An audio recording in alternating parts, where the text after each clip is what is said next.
Jenazah seorang dosen cantik ditemukan di kamar hotel Semarang, tanpa busana dan dalam kondisi yang tak wajar, sementara seorang perwira senior yang dikenal dihormati sudah berada di lokasi sejak awal. Apakah kematian ini benar-benar akibat penyakit yang kambuh, atau ada tangan tersembunyi yang sengaja menutup kebenaran? Pernah nggak sih kamu merasa sesuatu terlihat biasa, tapi ternyata menyimpan sisi gelap yang mengejutkan? Hari ini, kita bakal bongkar fakta-fakta yang jarang dibahas tapi penting banget untuk diketahui. Sebelum kita mulai, dukung channel ini dengan like, tulis pendapatmu di komentar, ya dan jangan lupa subscribe supaya kamu nggak ketinggalan konten-konten mengejutkan lainnya. Siap untuk mengungkap rahasianya? Yuk, langsung kita mulai. Dr. Ratna Ayu Pramesti tiba di lobi Hotel Aruna pukul 06.12 pagi, masih dengan rambut yang sedikit, berantakan dan aroma kopi yang menempel pada masker bedahnya. Panggilan darurat dari penyidik tadi subuh tidak memberi banyak waktu untuk bersiap. Namun begitu ia melangkah keluar dari lift lantai 7, seluruh indranya langsung siaga. Ada sesuatu yang tidak biasa. Di depan kamar 708, beberapa petugas sudah berjaga. Di antara mereka berdiri seorang pria berperawakan besar, rambut memutih di pelipis, mengenakan jaket hitam, AKBP Basuki, perwira 56 tahun, yang namanya sudah tak asing di telinganya. Ratna tahu reputasinya. Tegas, senior, dihormati. Namun hari itu ia tampak gelisah, mengusap tengkuk berkali-kali seakan menyimpan sesuatu yang sulit disampaikan. Dr. Ratna, terima kasih sudah cepat datang, ujarnya pelan. Suaranya terdengar serak. Ratna hanya mengangguk. Di dalam, korban sudah saya temukan pukul 5 lewat sedikit. Saya sudah cek napas, sudah tidak ada. Basuki menarik napas panjang. Malam tadi dia muntah hebat. Dia memang punya riwayat penyakit, hipertensi, gula tinggi. Saya kira, Ratna mengangkat tangan, meminta penjelasan ditunda. Izinkan saya melihat langsung. Begitu pintu kamar dibuka, Ratna merasakan aliran dingin merayap di tulang belakangnya. Tubuh seorang perempuan muda terbaring di lantai, tanpa sehelai pakaian. Rambut panjangnya menutupi sebagian wajah yang pucat.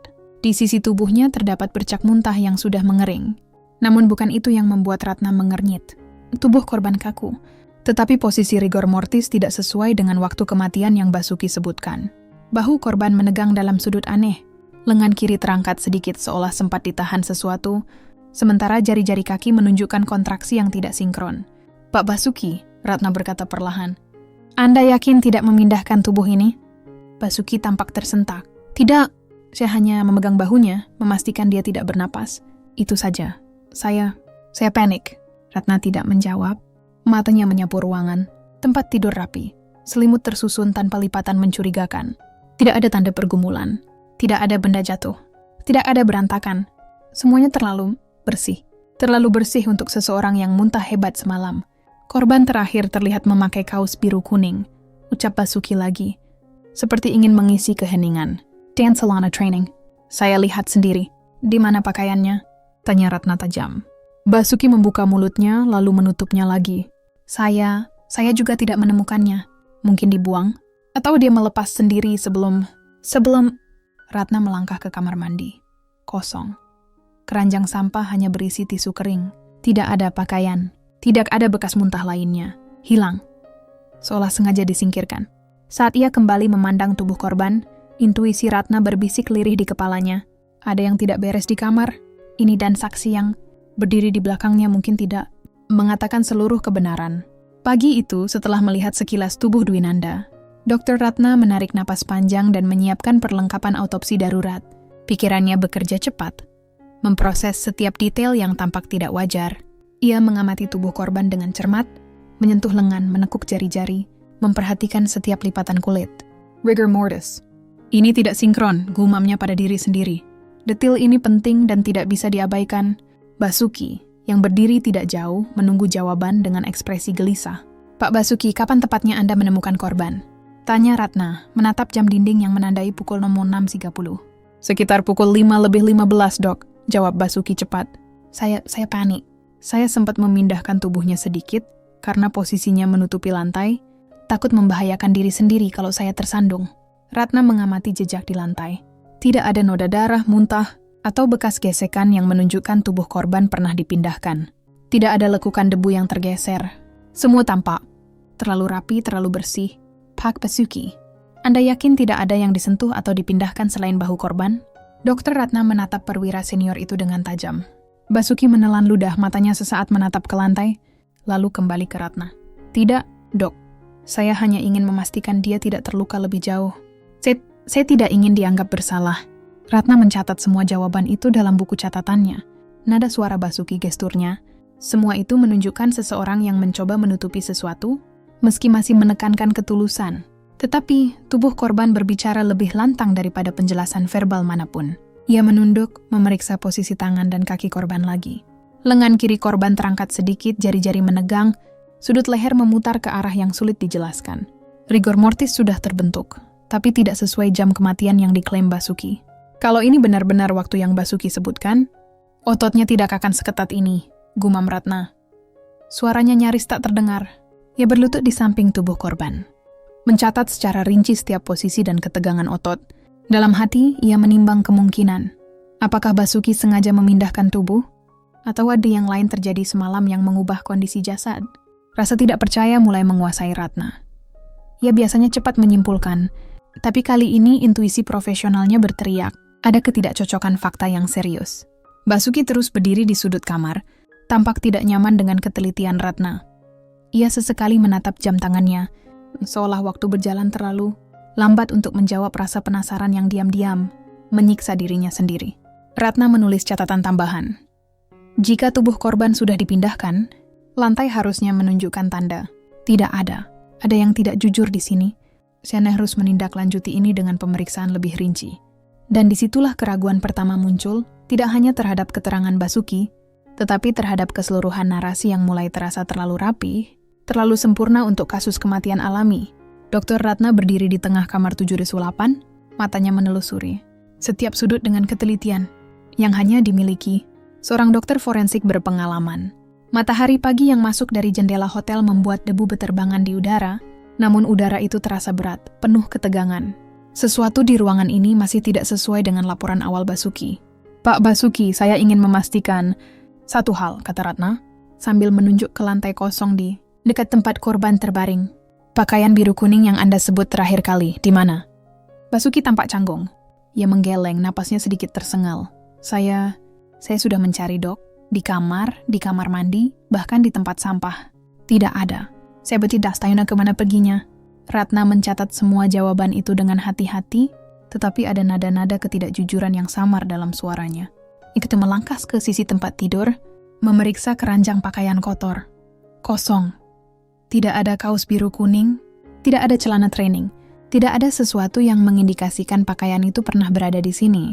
Rasa curiga mulai menebal. Ratna memutuskan untuk meminta rekaman CCTV hotel. Beberapa jam kemudian, layar monitor menampilkan rekaman malam sebelumnya. Mata Ratna menegang saat melihat gerakan Basuki. Ia memasuki kamar pukul 23.12, lalu keluar beberapa menit kemudian. Ratna menahan napas. Kemudian rekaman kedua muncul pukul 2.03 dini hari. Basuki kembali masuk kamar. Kali ini ia membawa sesuatu di tangan kanannya, tetapi rekaman tidak jelas apa yang dibawanya. Ini dak biasa, gumam Ratna. Setiap profesional tahu bahwa 2 kali masuk ke kamar korban yang sedang sakit. Semalam dan menjelang, kematian bukanlah hal yang normal. Terlebih lagi, tidak ada catatan tamu lain yang keluar masuk pada jam tersebut. Ratna menuliskan catatan di buku laporannya. Pergerakan yang tidak tercatat, kemungkinan ada upaya penghilangan barang bukti. Pakaian biru kuning yang seharusnya menjadi saksi penting sudah hilang. Ada ketidaksesuaian fakta antara keterangan saksi dengan bukti visual. Ia menoleh ke Basuki, yang berdiri di sudut dengan wajah memerah, tampak tidak nyaman dengan tatapan tajamnya. Ratna tahu setiap pergerakan, setiap jawaban, bisa menjadi kunci bagi keseluruhan kasus. Dalam hati, Ratna mulai menyusun hipotesis. Jika pakaian korban hilang secara sengaja, ada kemungkinan seseorang ingin menghapus jejak. Jejak yang bisa menunjukkan keadaan tubuh saat ditemukan, posisi tidur, atau bahkan bukti tanda kekerasan sebelum kematian. Pak Basuki, semua gerakan malam itu akan dicatat dalam laporan saya, kata Ratna tenang, namun tegas. Jika ada sesuatu yang sengaja disembunyikan, fakta akan tetap terungkap. Tidak ada yang bisa lolos dari pemeriksaan forensik. Basuki menunduk, tidak menjawab. Ratna menatap tubuh Dwinanda lagi. Kaos biru kuning itu, meski hanya sehelai pakaian, bisa menjadi saksi sunyi dari malam terakhir korban. Hilangnya pakaian itu menambah lapisan misteri yang lebih dalam dan membuat keraguannya terhadap keterangan Basuki semakin nyata. Di dalam catatannya, Ratna menulis satu hal yang diulang berkali-kali dalam pikirannya. Jika ada yang mencoba menutupi sesuatu, saya akan menemukannya. Tidak ada yang bisa menipu fakta tubuh ini. Setelah memeriksa kondisi fisik korban dan ruangan, Dr. Ratna memutuskan untuk menelusuri laptop pribadi Dwinanda yang masih tertinggal di meja kerja kamar hotel. Laptop itu terkunci, tetapi dengan izin dari manajemen hotel dan bukti surat resmi polisi, Ratna berhasil membuka perangkat itu. Saat layar menyala, tampak tumpukan file, dokumen, dan email yang belum sempat dikirim. Satu email mencuri perhatiannya. Tertulis di kolom penerima hanya huruf tunggal. H. Subjeknya kosong, tetapi pada baris pertama terlihat kata-kata samar. Aku merasa diikuti. Aku takut seseorang akan menyakitiku. Ratna menelan ludah. Ada sesuatu di sini yang jauh lebih gelap daripada sekadar penyakit yang kambuh. Dwinanda bukan hanya lemah karena hipertensi atau gula tinggi. Ia tampak dalam tekanan psikologis yang nyata. Ia kemudian membuka catatan harian digital korban. Setiap halaman dipenuhi tulisan tangan yang di-scan ke laptop. Beberapa halaman menunjukkan kekhawatiran berulang. Mereka selalu mengawasi. Aku tidak bisa bicara pada siapapun. Dan satu catatan yang membuat jantung Ratna berdebar. Jika terjadi sesuatu padaku, aku ingin tahu semuanya. Ratna duduk sejenak, menatap layar dengan alis berkerut. Siapa H? Apa ini orang dekat, teman, atau seseorang yang bisa dipercaya korban? Pikirnya keras-keras. Setiap kata seolah membisikkan ketakutan, yang selama ini tidak pernah terungkap. Ia juga membandingkan tanggal catatan dengan laporan Basuki tentang kondisi kesehatan korban. Catatan itu dibuat beberapa hari sebelum kematian, saat Basuki menyebut korban muntah hebat malam sebelumnya. Namun, menurut Ratna, tulisan itu menunjukkan ketakutan dan stres psikologis, bukan hanya keluhan fisik. Apakah penyakitnya benar-benar memburuk, atau ada yang memperburuk kondisinya? Gumam Ratna, menatap tubuh Dwinanda yang masih terbaring di lantai hotel. Ratna mencatat setiap detail dalam buku laporan. Ada jejak ketakutan, indikasi tekanan dari pihak tertentu. Email tidak terkirim dan catatan harian menunjukkan korban merasa diawasi. Perlu cross-check dengan saksi lain dan latar belakang H. Ia memutuskan untuk menyalin semua email dan catatan itu ke penyimpanan aman, memastikan tidak ada file yang hilang atau terhapus. Setiap kalimat menjadi bukti, potensial petunjuk, bahwa kematian korban mungkin bukan semata-mata karena kondisi kesehatan. Basuki berdiri di dekat jendela, menatap jauh keluar. Ratna menyadari bahwa kehadirannya di sini, di antara laptop, catatan harian, dan tubuh Dwinanda, memberikan perspektif yang berbeda. Ada lapisan lain yang selama ini tersembunyi. Ia menutup laptop dan menarik napas panjang. Dalam hatinya, Dr. Ratna bertekad, jika seseorang sengaja memperburuk kondisi korban, saya akan menemukan kebenarannya. Tidak ada yang bisa disembunyikan dari fakta ini, baik fisik maupun digital. Sekali lagi, rasa keraguan terhadap Basuki mulai muncul, semakin kuat dan memicu naluri profesionalnya untuk menggali lebih jauh, melampaui apa yang terlihat di permukaan. Setelah menuntaskan pemeriksaan awal, Dr. Ratna membawa tubuh Dwinanda ke laboratorium forensik mobile di hotel. Lampu terang menyinari ruang sempit itu, memperlihatkan detail setiap jaringan dan organ tubuh. Matanya tertuju pada hati korban, yang tampak berbeda dari kasus hipertensi biasa. Ini tidak biasa, gumamnya sambil memeriksa jaringan hati dengan mikroskop portabel. Warna, tekstur, dan pola kerusakan menunjukkan adanya stres toksik atau racun tertentu, bukan sekadar komplikasi penyakit yang diderita korban. Ratna mencatat semua temuan dengan rapi. Basuki berdiri di sisi ruangan, tampak gelisah, sesekali memiringkan kepala dan menghela napas panjang. Dokter, saya sudah bilang dia memang punya penyakit lama. Semua ini mungkin akibat hipertensi dan gula darah tinggi. Ujarnya meyakinkan, namun nada suaranya terdengar kurang pasti. Ratna menatapnya langsung. Pak Basuki, hati ini menunjukkan tanda-tanda kerusakan yang tidak lazim. Ini bukan komplikasi standar hipertensi atau gula darah tinggi. Ada intervensi eksternal yang harus diperiksa lebih lanjut. Basuki mengernyit, terlihat tidak nyaman dengan kata-kata itu. Ia membuka mulut hendak menjawab, tetapi Ratna menahan gerakannya, lalu menunduk untuk memeriksa pergelangan tangan korban. Di sana, samar-samar, tampak memar halus seperti bekas tarikan atau tekanan yang dilepaskan dengan cepat. Tidak cukup untuk membentuk luka parah, tapi cukup untuk menandakan adanya perlawanan atau interaksi fisik sebelum kematian. Ratna menarik napas panjang, matanya menelusuri seluruh tubuh korban. Semua bukti ini mulai membentuk pola. Pola yang bertentangan dengan narasi kematian alami yang disampaikan Basuki. Pak Basuki, Ratna berkata tegas, Tubuh korban memiliki tanda-tanda yang tidak sesuai dengan kematian alamiah. Luka-luka ini bisa menunjukkan adanya kekerasan, meskipun ringan, yang mempengaruhi kondisi fisik korban sebelum meninggal. Kita tidak bisa mengabaikan ini. Basuki tetap diam, menunduk seakan menahan sesuatu. Ratna mencatat sikapnya. Setiap gerakan, setiap ekspresi, menjadi bagian dari analisisnya. Ia menulis catatan rinci. Kerusakan hati tidak lazim untuk hipertensi. Memar pergelangan tangan samar menunjukkan adanya tarikan atau perlawanan. Fakta ini menimbulkan dugaan adanya intervensi eksternal. Keterangan saksi utama tidak sepenuhnya konsisten dengan kondisi fisik korban. Ratna menatap tubuh Dwinanda yang masih terbaring. Di matanya, jelas bahwa kematian ini lebih dari sekadar penyakit yang kambuh. Ada lapisan lain, tekanan fisik atau racun, yang mempercepat kematian. Dalam hati, ia bertekad, saya harus menyelidiki ini sampai tuntas. Fakta tidak bisa diubah, tidak peduli seberapa tinggi pangkat orang yang ada di sini. Tubuh ini berbicara, dan saya akan mendengarkannya. Keraguan terhadap Basuki semakin menguat. Dr. Ratna tahu, setiap temuan baru akan semakin mendekatkan dirinya pada kebenaran yang selama ini tersembunyi, namun berbahaya untuk diungkap. Di laboratorium forensik, Dr. Ratna menatap layar komputer yang menampilkan hasil analisis cairan tubuh Dwinanda. Matanya menegang saat membaca laporan terakhir dari tim kimia. Ada jejak neurotoksin dosis rendah dalam darah dan jaringan otot korban. Racun itu tidak mematikan dalam jumlah besar, tetapi cukup untuk membuat korban lemah, muntah dan linglung, gejala yang hampir identik dengan komplikasi hipertensi dan gula darah tinggi. Ratna menunduk menuliskan catatan di buku laporannya. Neurotoxin dosis micro. Gejala mirip penyakit kronis korban, mempercepat kematian dengan memengaruhi jantung. Kematian tampak alami tapi bukan.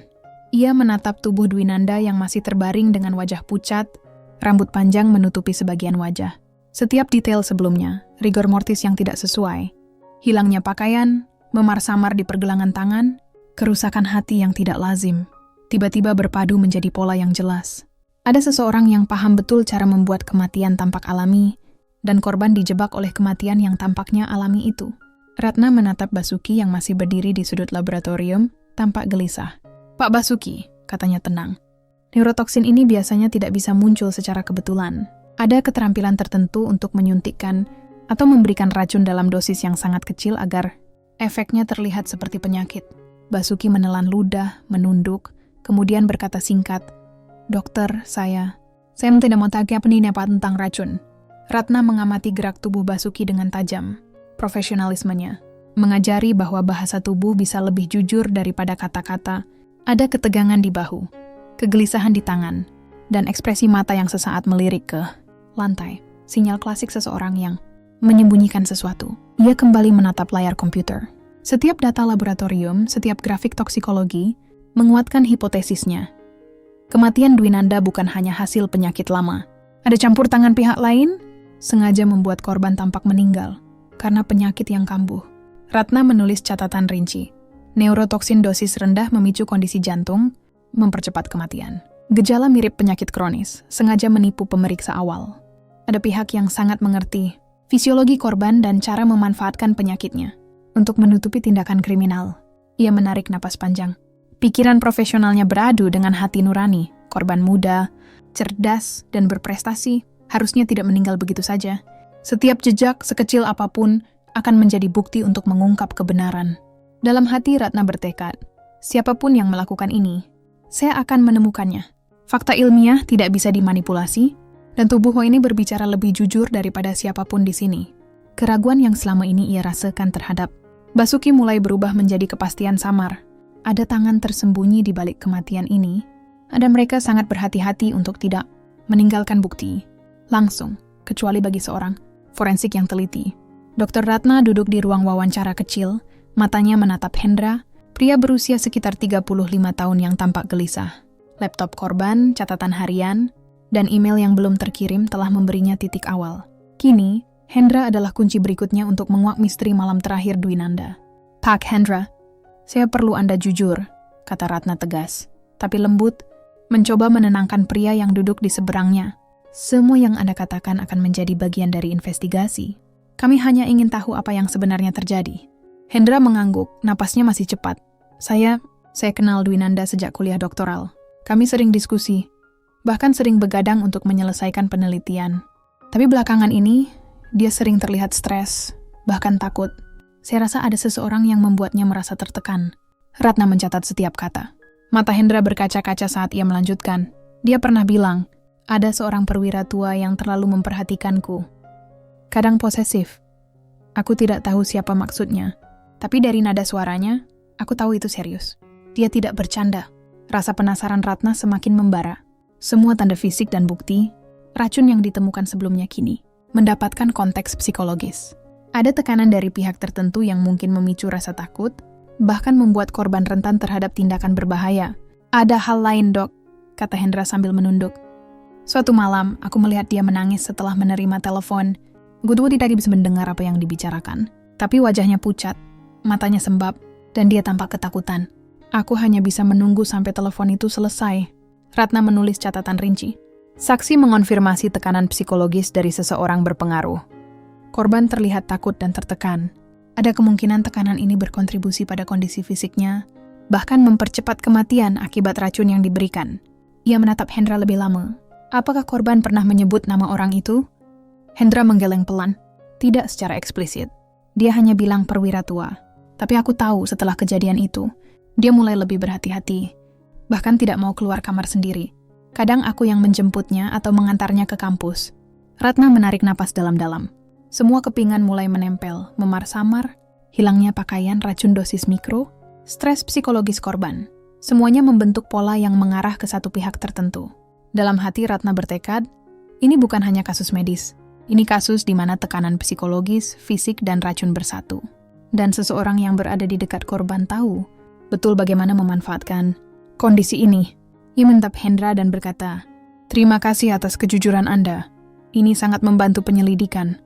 Semua yang Anda sampaikan akan menjadi bukti penting. Saya janji kebenaran akan terungkap." Hendra mengangguk, wajahnya masih tegang, tapi ada sedikit lega. Ratna menutup buku catatannya.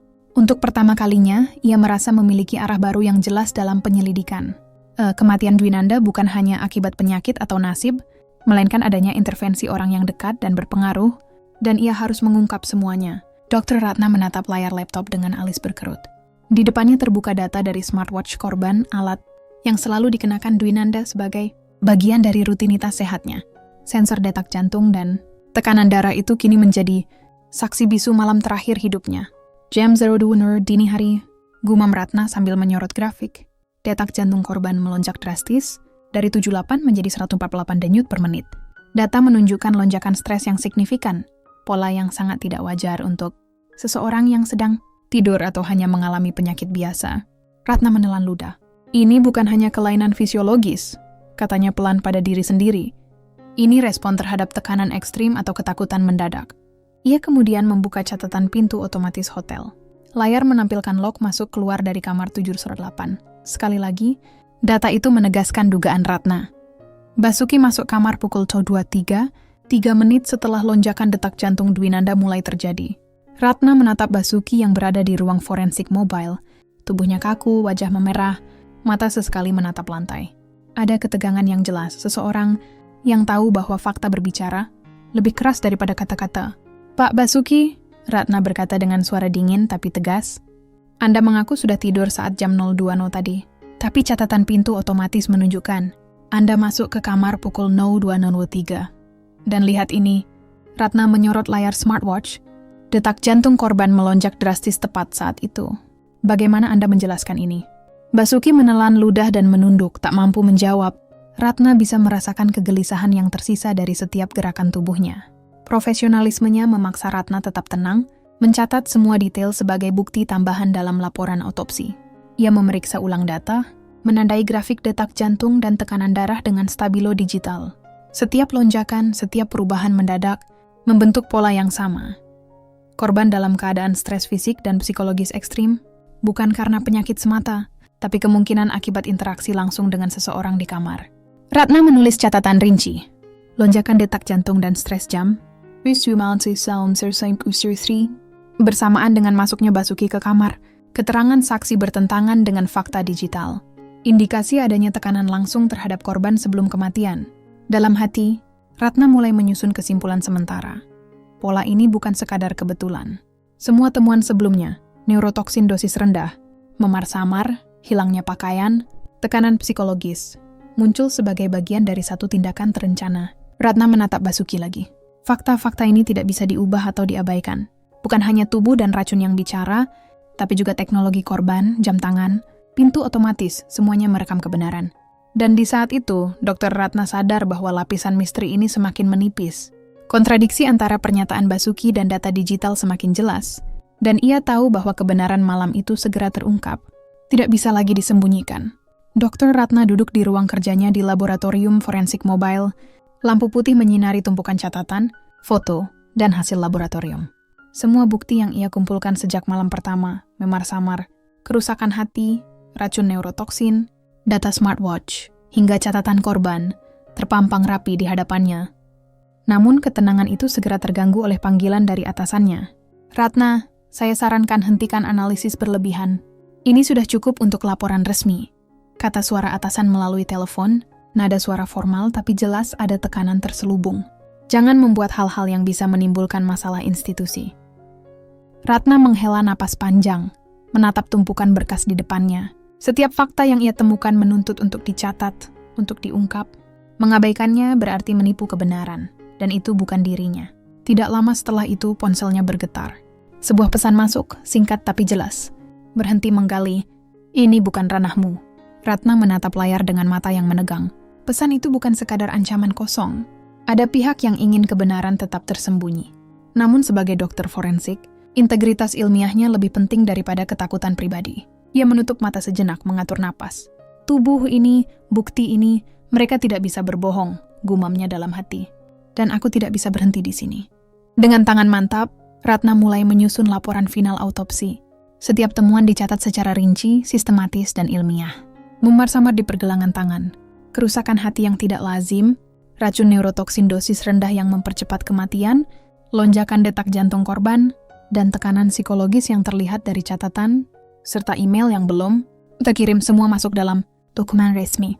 Ia menambahkan catatan khusus, dugaan adanya intervensi eksternal, kemungkinan kekerasan ringan, dan upaya untuk membuat kematian korban tampak alami. Setiap kalimat diketik dengan hati-hati, menyertakan bukti pendukung dari laboratorium dan rekaman digital.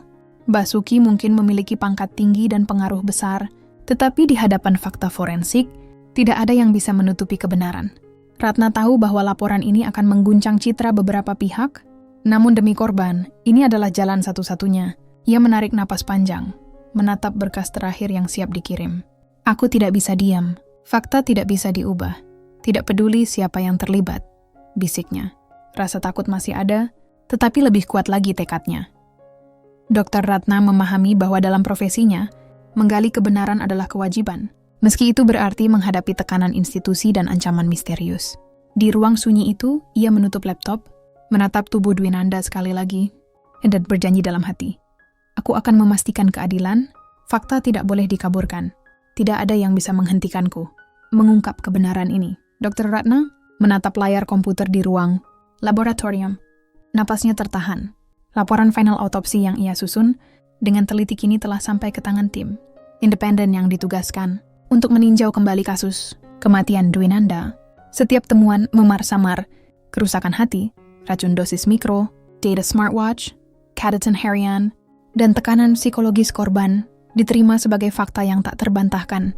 Basuki, yang selama ini bersikeras bahwa kematian korban alamiah, kini terlihat pucat dan gelisah. Tidak ada lagi kata-kata meyakinkan yang bisa menutupi bukti ilmiah yang tersaji di hadapan publik dan otoritas independen. Setiap catatan, grafik, dan hasil laboratorium yang disusun Ratna menjadi saksi tanpa suara, dan Basuki tahu bahwa posisinya semakin sulit. Ratna menatap wajah Basuki dari layar konferensi video. Ada rasa lega sekaligus waspada di dadanya. Lega karena kebenaran akhirnya menemukan jalannya, waspada karena ia tahu masih ada hal-hal tersembunyi yang belum terungkap. Sambil menunggu tim independen memverifikasi bukti tambahan, Ratna menghubungi Hendra untuk meninjau materi digital yang telah ia kumpulkan. Saat memutar ulang rekaman suara korban, sebuah kalimat membuat bulu kuduknya merinding. Jika sesuatu terjadi padaku, orang itu bukan satu-satunya yang harus kau curigai. Ratna menahan napas, matanya menatap layar seolah mencoba menembus suara itu. Kata-kata Dwinanda membuka lapisan baru yang tak pernah ia duga.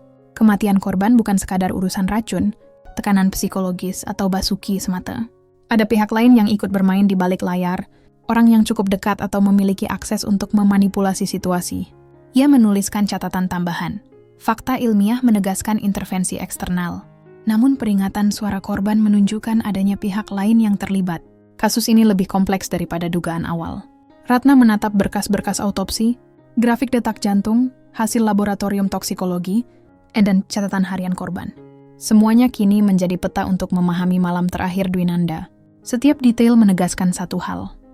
Kebenaran tidak bisa dibatasi oleh pangkat, ketakutan atau ancaman.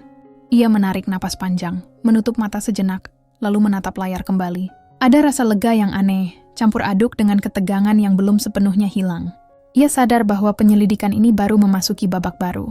Babak di mana fakta ilmiah, bukti digital, dan kesaksian manusia harus dikombinasikan untuk menyingkap kebenaran yang sesungguhnya. Dalam hati Ratna berbisik, aku berhasil membuka jalan untuk kebenaran. Tapi ini belum selesai. Dwinanda layak tahu siapa sebenarnya yang bertanggung jawab. Dan aku akan memastikan semua yang tersembunyi akan terungkap. Ia menatap berkas terakhir sekali lagi, merasakan beban sekaligus tanggung jawab. Kasus ini jauh lebih besar daripada sekadar racun, kematian, atau Basuki. Ada jaringan rahasia yang menunggu untuk diungkap, dan Dr. Ratna tahu bahwa pekerjaannya, sebagai dokter forensik baru saja, menuntunnya ke pintu kebenaran yang sesungguhnya.